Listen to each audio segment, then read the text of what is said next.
вакцинасын шығарған мемлекеттер, санаулы мемлекеттер. Соның ішінде міне бүгін Қазақстан мемлекеті өзінің вакцинасын шығарып отыр. 3 күннің ішінде оның бәрі әрбір облыстарға жеткізілетін болады.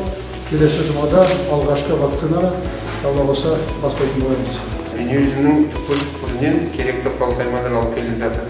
Анау Америкадан бастап Қытайға дейін. Екінші жаңа айтылған жерде валидация болу керек, одан кейін халықаралық деңгей стандарт болу керек.